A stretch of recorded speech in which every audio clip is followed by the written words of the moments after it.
السلام علیکم. آج جس مووی کی میں ریویو کرنے والا ہوں اس کو دیکھنے کے لیے میرے پاس دو آپشن تھے. آپشن نمبر 1 کہ میں اس کو وائی فائی کے تھرو فری میں ڈاؤن لوڈ کر کے دیکھ سکوں. آپشن نمبر 2 کہ میں بازار جا کر کسی لیپ ٹاپ والے کو 20 روپے پکڑا کر یہ مووی خرید سکوں. اب آپ کے ذہن میں کیا خیال آتا ہے کہ میں نے یہ مووی کون سے آپشن میں دیکھی ہوگی؟ آپ آپشن نمبر 1 یعنی فری والے آپشن کے بارے میں سوچ رہے تو آپ بالکل غلط ہے، کیونکہ میں نے یہ مووی 20 روپے دیکھ کر خریدی، اور اس کی وجہ یہ ہے کہ یہ ایک مووی نہیں بلکہ ایک ماسٹر پیس ہے، اور اس ماسٹر پیس کو خود کے لیے ویلیویبل بنانے کے لیے میرے کو 2 ریڈ اینڈ وائٹ سگریٹ سے ہاتھ دھونا پڑا. کیونکہ عمومی طور پر میں اسموکنگ تو کرتا نہیں، لیکن جن پیسوں کے عوض میرے کو یہ مووی دیکھنے کو ملا ہے آپ ان پیسوں سے 2 ریڈ اینڈ وائٹ سگریٹ سلگا سکتے تھے. ویسے اسموکنگ کرنا تو بری بات ہے، لیکن اگر آپ بھی اسموکنگ کے عادی ہے تو خدا را 10 منٹ کے لیے کو اوائڈ کرے، کیونکہ میرے کو کام کے دوران یہ بالکل بھی پسند نہیں. تو خواتین و حضرات، آج 3 سپٹمبر 2023 کو ہم جس مووی کی ریویو کرنے والے ہیں ان کا نام ہے دی پرسوٹ آف ہیپینس، یعنی خوشی کا حصول، خوشی کی جستجو. اس مووی کی اگر ہم ریلیز ڈیٹ کو دیکھ لیں تو ان کو 2006 میں سنیماز کی زینت بنایا گیا، اور یہ ایک بایوگرافیکل فلم ہے. اب بایوگرافیکل فلم کون سا ہوتا ہے؟ بایوگرافیکل فلم وہ ہوتا ہے جو ایک شخص کی زندگی پر بنی ہو. And similarly the pursuit of happiness بھی ایک بیگر بزنس مین یعنی کریس گارڈنر کی زندگی پر بنی ہے. تو آئیے اس مووی کی ریویو سے کرتے ہیں. اس مووی کی شروعات میں کریس گارڈنر کی فیملی یعنی کریس، اس کی بیوی لینڈا اور اس کے بیٹے کرسٹوفر کو دکھایا دیا جاتا ہے. کریس کی فیملی اس ٹائم فائنینشیل انسٹیبلٹی کا خوب شکار ہوتی ہے، کیونکہ کرس نے اپنی ساری زندگی کی جمع پونجی پورٹیبل بانڈ سکینر خریدنے میں خرچ کی ہوتی ہے. مگر جب ان سکینر کو بیچنے کی بات آتی ہے تو کرس کا یہ کاروبار پوری طرح سے فلاپ ہو جاتا ہے، اور وہ جس بھی ہاسپٹل میں اپنے سکینر بیچنے کے لیے لے جاتا ہے تو ان کو آئی ایم سوری کہتے ہوئے رخصت کیا جاتا ہے. لیکن اگر کرس کو اپنی فیملی کا خیال رکھنا ہے، ان کو کھانا پینا اور رہائش مہیا کرنا ہے، تو ان کو مہینے میں 4 سکینر بیچنے ہوگے. لیکن بدقسمتی سے کرس بمشکل ایک ہی سکینر بیچتا ہے، جس کی وجہ سے ان کی فیملی معاشی بدحالی کا شکار ہو جاتی ہے. ایک دن کرس اپنے ہاتھ میں سکینر لیے فائنینشیل سٹیبل ہونے کے بارے میں سوچ رہا ہوتا ہے کہ روڈ سائڈ پہ ان کے سامنے ایک مہنگی گاڑی رکتی ہے اور ان سے ایک ینگ مین نیچے اترتا ہے. تو کرس ان کے پاس جاتا ہے اور ان سے پوچھتا ہے کہ I got a 2 question. What do you do and how do you do it? یعنی آپ کیا کرتے ہو اور آپ جو کرتے ہو وہ کیسے کرتے ہو جس نے آپ کو اتنا مہنگا گاڑی دلایا ہے. وہ آدمی کرس کو ہنستے ہوئے سامنے والی بلڈنگ کی طرف متوجہ کرتا ہے اور کہتا ہے کہ میں ایک شیئر بروکر ہوں اور میں یہاں پہ کام کرتا ہوں. کرس جب اس بلڈنگ کی طرف دیکھتا ہے تو ان سے نکلنے والے سارے لوگوں کے چہروں پہ کامیابی والی مسکراہٹ ہوتی ہے، جس کی وجہ سے کرس بھی ڈیسائیڈ کرتا ہے کہ میں بھی اب شیئر بروکر بنوں گا. گھر آنے کے بعد جب کرس اپنی بیوی لینڈا سے کہتا ہے کہ میں سکینرز والا کاروبار چھوڑ کر جاب کرنا چاہتا ہوں، تو لینڈا ان سے کہتی ہے کہ آپ نے صحیح فیصلہ لیا ہے، کیونکہ آپ کا سکینر والا کاروبار نہ ہونے کے برابر ہے. لیکن کہانی میں ٹویسٹ تب پیدا ہوتا ہے جب کرس لینڈا سے کہتا ہے کہ میں سوچ رہا ہوں کہ میں شیئر بروکر بنوں. لینڈا کرس کو ایسے غور سے دیکھتی ہے اور طنز انداز میں کہتی ہے کہ آپ کو پسند نہیں کہ آپ ایسٹروناٹ بن جائے. لیکن اپنے ارادے پہ ڈٹے رہنے کی وجہ سے لینڈا اپنے بیٹے کرسٹوفر کو ساتھ میں لے کر کرس کو چھوڑ دیتی ہے. کچھ دن بعد کرس لینڈا سے بازار میں ملتا ہے اور ان کو ہاتھ سے ایسے جھڑکتے ہوئے یہ کہتا ہے کہ اگر آپ جانا چاہتی تو آپ کے لیے آزادی کے دروازے کھلے ہیں، لیکن آپ میرے بیٹے کرسٹوفر کو نہیں لے جا سکتے. اور اسی کارن لینڈا کو یورپ سے جاب کے لیے کال آتا ہے، جس پر وہ کرسٹوفر کو کرس کے حوالے کر دیتا ہے. لینڈا کے جانے کے بعد کرس کا اثر بسر کا جو وسیلہ یعنی لینڈا کی تنخواہ تھی وہ بھی ابھی ختم ہو چکے، جس کی وجہ سے کرس جس کرائے کے گھر میں رہتا ہے ان کا مالک مکان ان سے کہتا ہے کہ آپ کے اوپر 6-7 مہینے کی کرایہ رہ گیا ہے، تو برائے مہربانی مجھے وہ کرایہ دے دو تاکہ ان سے میں اپنا گھر پینٹ کر سکوں. تو مالک مکان کو جب پتہ چلتا ہے कि क्रिस के पास देने के लिए कराया नहीं, तो वो उनसे कहता है कि आप मेरे घर को पेंट करें, तभी मैं आपको अपने घर में रहने के लिए 1 हफ्ते की मोहलत दूंगा। अब क्योंकि क्रिस ने ऑलरेडी ब्रोकर की जॉब के लिए अप्लाई किया होता है और कल इनका इंटरव्यू है और वो रात को अपने घर में पेंट करने में मसरूफ है कि इसी टाइम पुलिस वाले इनके घर पे छापा मार दे और इनको पार्किंग टिकट जमा न करने की वजह से उसी ही ड्रेस में अरेस्ट करते हैं, जिन पर पेंट के चिंटे भी पड़े होते हैं। क्रिस पुलिस वालों से रिक्वेस्ट करता है कि अभी के लिए मेरे को छोड़ दो, क्योंकि कल मेरा इंटरव्यू है और बाद में मैं पार्किंग टिकट जमा करूंगा। लेकिन पुलिस ऑफिसर उनसे कहता है कि हमारे कुछ रूल्स रेगुलेशन है जिसके अनुसार हम आपको कल सुबह 10 बजे से पहले रिहा नहीं कर सकते। अगली सुबह क्रिस जब रिहा होता है तो इनके पास इंटरव्यू की मुकर्रर शुदा जगह तक पहुंचने के लिए न बस का किराया होता है और न कोई साफ शर्ट होती है, जिसके अनुसार वो बाई फुट भागता हुआ इंटरव्यू ऑफिस पहुंचता है। और जब वहां पर इंटरव्यू पैनल में मौजूद इंटरव्यूअर क्रिस को ऐसी शर्ट में देखते हैं जिस पर पेंट की चिंटे भी पड़े होते हैं तो वो शॉक्ड हो जाते हैं, जिस पर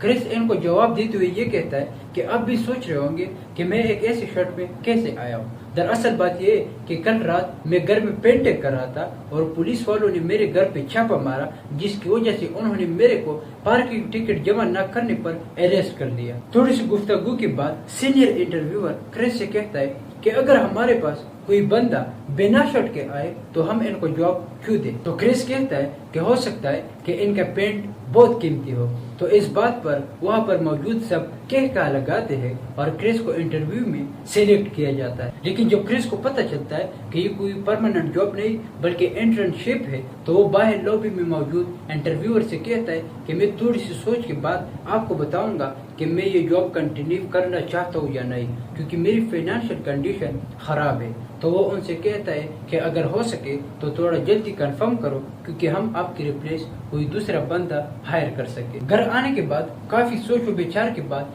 क्रिस इंटर्नशिप के लिए राजी हो जाता है और वो अपने सारे स्कैनर इतने पैसों की औस बेचता है जिनसे वो 6 महीने राशन वगैरह की फिक्र से आजाद हो जाता है और वो अपना घर चेंज करके एक छोटे से घर में शिफ्ट हो जाता है। लेकिन यहाँ पर भी किस्मत क्रिस पर मेहरबान होने की बजाय और जालिम होती है और एक शाम जब वो घर वापस आता है तो इनको गवर्नमेंट की तरफ से भेजा हुआ लेटर मिल जाता है, जिसमें ये लिखा होता है कि आपने गवर्नमेंट के टैक्सेस अदा नहीं किए, जिसकी वजह से आपके बैंक अकाउंट में जितने भी पैसे थे गवर्नमेंट ने इनको अपने हाथों में ले लिए। इस बात पर क्रिस पर मुसीबतों के बादल और बढ़ जाते हैं और जब वो एक छोटे से घर का किराया भी देने के काबिल नहीं रहता तो इनका मालिक मकान इनका सामान बाहर रख के इनको घर को लॉक कर देता है। क्रिस ऑफिस से वापसी के बाद जब अपने घर आता है और अपने घर का सामान बाहर पड़ा देखता है तो थोड़ी देर इनके सामने रुकता है और फिर वो सामान को उठाकर क्रिस्टोफर को साथ में लेकर मेट्रो स्टेशन पहुंच जाता है। मेट्रो पर पहुंचकर क्रिस्टोफर इनसे पूछता है कि हम कहाँ पे जा रहे हैं, तो क्रिस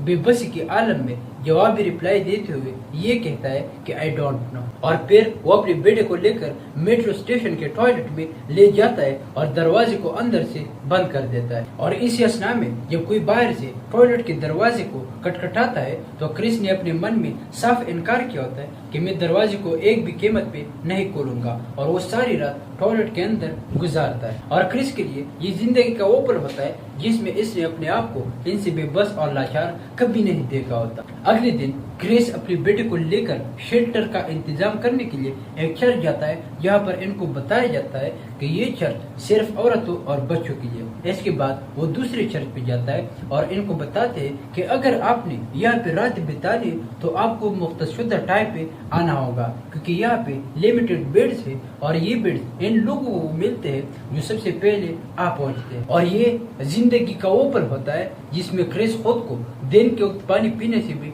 रोकता है, क्योंकि क्रिस की ऑफिस की छुट्टी 7 बजे पे होती है, लेकिन क्रिस ये तय करता है कि मैं सारा काम 5 बजे तक तमाम करूंगा। और इसी अनुसार वो खुद को पानी पीने से भी रोकता है, क्योंकि वो ये समझता है कि अगर मैंने पानी पी ली तो मेरे को टॉयलेट जाना पड़ेगा, अगर मैं टॉयलेट गया तो मेरा टाइम ज़ाया होगा, अगर मेरा टाइम ज़ाया हुआ तो मैं मुकर्ररा वक्त तक काम खत्म नहीं करूंगा, अगर मैं मुकर्ररा वक्त तक काम खत्म नहीं करूंगा तो मैं मुकर्ररा वक्त तक चर्च नहीं पहुंचूंगा, और अगर मैं मुकर्ररा वक्त तक चर्च नहीं पहुंचा तो मेरे को रात के लिए जगह नहीं मिलेगी। अगले दिन क्रेज जब अपने स्कैनर को डॉक्टर के पास ले जाता है और जब डॉक्टर को स्कैनर का डेमो देता है तो इन मौका पर ये स्कैनर काम करना छोड़ देता है। घर वापसी के बाद जब क्रेज स्कैनर को चेक करता है तो पता चलता है कि इनमें एक पार्ट खराब है, और क्योंकि क्रेज के पास वो पार्ट खरीदने के पैसे नहीं होते तो वो सीधा हॉस्पिटल जाता है और वहाँ पर वो अपनी बेबसी और गुस्से से भरी खून को बेच देता है और इनसे वो पार्ट खरीदता है। इन पार्ट के बाद स्कैनर को रिपेयर करने के बाद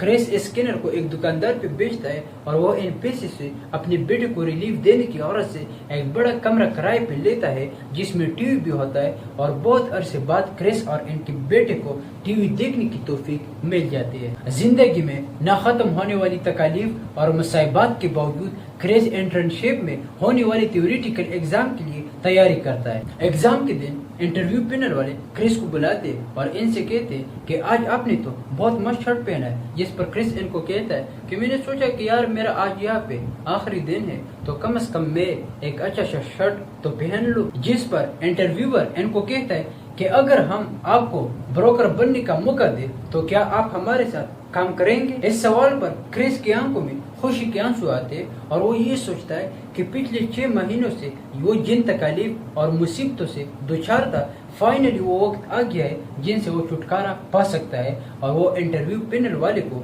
हाँ कहता है। मूवी के अख्ताम में रियल क्रिस गार्डनर को दिखाया जाता है जिनके ऊपर ये मूवी बनाई गई, और आजकल क्रिस गार्डनर एक मोटिवेशनल स्पीकर बनकर लोगों को जिंदगी में होने वाली मुश्किलात को हैंडल करने के बारे में मोटिवेट करता है। इस 1 घंटे 57 मिनट पर मुश्तमिल मूवी में मुझे 2 लेसन बहुत पसंद आए। लेसन नंबर 1, इस लेसन में क्रिस अपने बेटे क्रिस्टोफर को नसीहत करते हुए ये कहता है कि कभी भी इन लोगों को मत सुनो जो आपको ये कहे कि आप ये काम नहीं कर सकते, क्योंकि वो खुद तो कुछ कर नहीं सकते, दूसरे लोगों को भी डिमोटिवेट करते हैं। लेसन नंबर 2, आपके ऊपर जिंदगी में मुश्किल हालात जरूर आएंगे। आपके पास मकान का किराया न होने की वजह से आपको घर से बाहर किया जाएगा, माशी ज़बूहाली की वजह से आपकी बीवी आपका साथ छोड़ देगी, सारा दिन काम करने की वजह से आपकी नींद हराम हो जाएगी, लेकिन फिर भी आपको गिव अप नहीं करना चाहिए, क्योंकि इन सब मुश्किलात के बावजूद जिंदगी के एक मोड़ पर कामयाबी आपकी मुंतजर होती है। और अगर हम इसको इस्लाम के पॉइंट ऑफ व्यू से भी देख ले तो खुदा ताला फरमाता है कि मैं अपने बंदे की मेहनत जाया नहीं करता। इस रिव्यू के आखिर में मैं क्रिस का एक जुमला दोहराना चाहूंगा, और वो ये है कि you got a dream, you got a protect it, stay blessed.